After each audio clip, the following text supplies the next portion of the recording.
In this lesson, we're going to look at how substrate concentration, pH, and temperature affect enzyme activity. And we will also look at some graphs of data to help us better understand what's going on.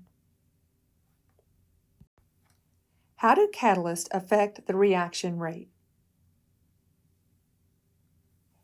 So the role of catalyst is to increase the rate of the reaction by reducing the activation energy. Since enzymes are simply biological catalysts, they play an important role in the reaction rates, as we've seen. The first factor we want to look at is concentration. If we increase the concentration of substrate or enzyme, it will increase the reaction rate.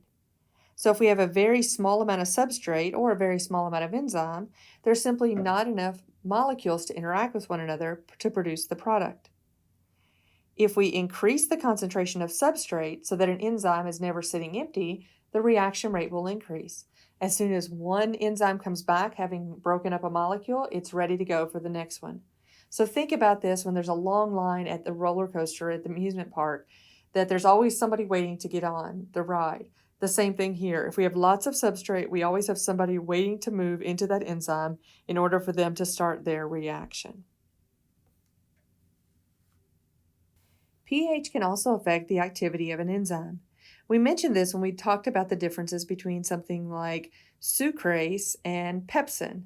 Whereas pepsin is in the stomach and is in a very acidic environment because that's where it functions best, something like amylase, which is in saliva, needs a more neutral environment. So every enzyme kind of has its preferred pH value where it functions most effectively. So we have different enzymes will have a different pH range. And so we have to look at the curve for that particular enzyme to understand where it works best.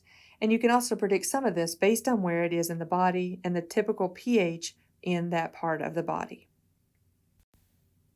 Which enzyme will function best in the acidic environment of the stomach? Given the nature of the stomach being so acidic, A is going to function best because we see it has the best activity at a very low pH value. If we put enzyme B in there, we could get some function, but not very much, and hardly any function from enzyme C. It would be denatured before it could actually function. The other factor is temperature. Most enzymes that are in the body have a peak around 37 degrees Celsius. Think about why that might be. Remember, normal body temperature is about 37 degrees Celsius. And so enzymes function best in our body when we have a normal body temperature.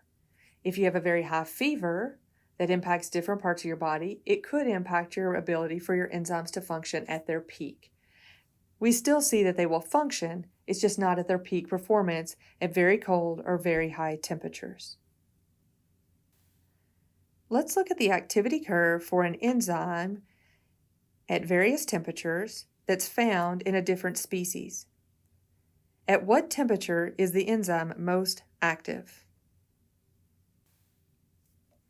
What we're looking for is the peak, which is about right here. So we see that about 65 degrees Celsius is when this particular enzyme is the most active. It doesn't mean that it won't function at other temperatures, it just doesn't function as well at those other temperatures. So if you're a winter person versus a summer person, then you prefer cold weather or warm weather, and that's probably where you function best based on what you prefer. Same thing here with our enzymes. The temperature that's closest to their ideal is where they will function best.